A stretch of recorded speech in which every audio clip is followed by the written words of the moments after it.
안녕하십니까. 유방외과 전문의 이양민입니다.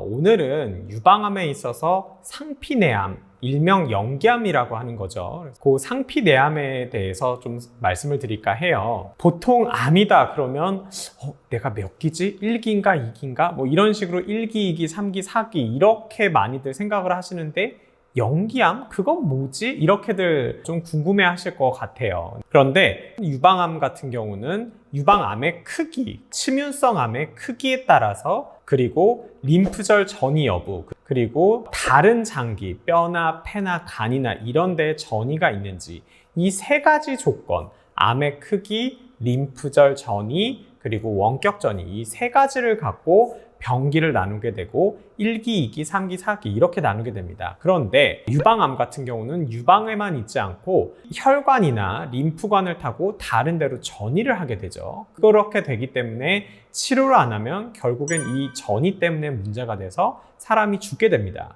근데 연기암이라는 거는 다른 데로 전이를 못하는 암을 얘기를 합니다. 분명히 암세포인데 다른 데로 전이를 못하는 거예요. 그런 암이 있습니다. 그래서 왜 그런지를 이제 말씀을 드릴 건데, 기본적으로 유방에 생기는 암은 모유를 만드는 소엽에 생기는 소엽암이 있고요. 만들어진 모유를 유두까지 이동시키는 유관에 생기는 유관암이 있는데 대부분은 유관에 생기는 암입니다. 그래서 오늘 설명은 유관암에 집중해서 말씀을 드릴 겁니다. 제가 유관에 대해서는 앞서 설명을 드린 적이 있고요. 유관이라는 거는 파이프라 그랬죠. 그래서 소엽에서 만드는 모유가 젖꼭지까지 도달할 수 있게 이동하는 통로예요. 파이프예요. 그거를 이렇게 단면을 살펴보면 동그란 구조물 안에 파이프 벽을 이루고 있는 게 바로 유관세포들이에요. 그 유관세포들이 뭔가 변형이 생겨서 암세포가 생기면 이 유관 안에 암세포들이 득실득실하게 증식을 하게 됩니다. 그런데 이 유관세포를 둘러싸고 있는 막이 하나가 있어요.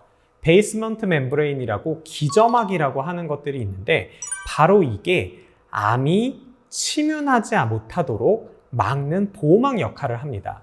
이 기저막을 뚫고 지나가야지 그쪽에 있는 혈관이라든지 림프관이 분포를 하고 암세포가 거기까지 도달을 해야지 혈관을 타고 다른 데로 전이를 할 수가 있는 거죠. 그래서 이 기저막을 뚫었냐 안 뚫었느냐가 전이를 할 수 있냐 없냐의 기준이 되는 거고, 그래서 상피내암, 상피에만 존재하는 암이냐 아니면은 침윤성 암이냐 이렇게 나뉘는 거고, 그래서 따로 이 상피내암을 연기암이라고 우리가 얘기를 합니다. 제가 며칠 전에 사촌이랑 곱창을 먹었는데 곱창을 먹다가 이거다 하면서 유방암, 상피내암 설명을 할 때 이걸 쓰면 되겠다 하고 딱 떠올랐는데요. 자, 곱창 아시죠? 전 되게 좋아합니다. 근데 곱창에 보면은 약간 질긴 그 동그란 구조물이 있고 그 안에 곱이 들어있죠. 고소한, 그죠?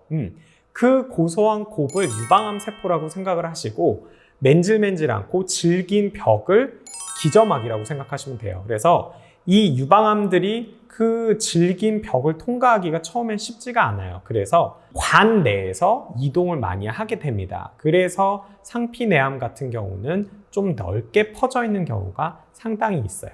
그 곱창을 구우면 곱이 막 나오잖아요. 그렇게 이동을 암세포들이 하는 겁니다.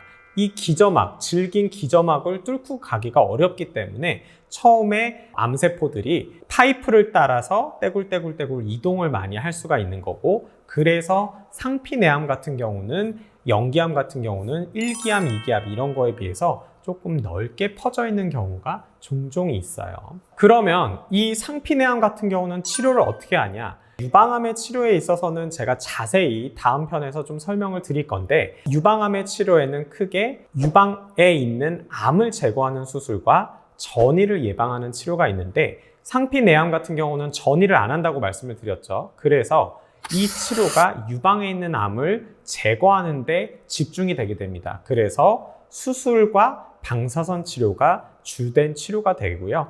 추가적으로 먹는 항호르몬제, 내분비 치료가 좀 추가가 될 수도 있습니다. 타목시펜이라는 약을 먹을 수가 있는데 어찌됐든 상피내암은 수술 잘하고 필요에 따라서 방사선 치료나 먹는 약으로 다 해결이 돼서 그렇게 힘들지 않아요. 그래서 유방암은 상피내암일 때, 아주 초기일 때 발견을 해서 치료를 하는 게 굉장히 좋죠. 그래서 오늘은 상피내암의 개념에 대해서 설명을 드렸고, 치문성 암과 뭐가 다른지를 설명을 드렸어요. 다음 시간에는 전반적인 유방암의 치료에 대해서 제가 말씀을 드리겠습니다. 오늘 영상 이것으로 마치겠습니다. 감사합니다.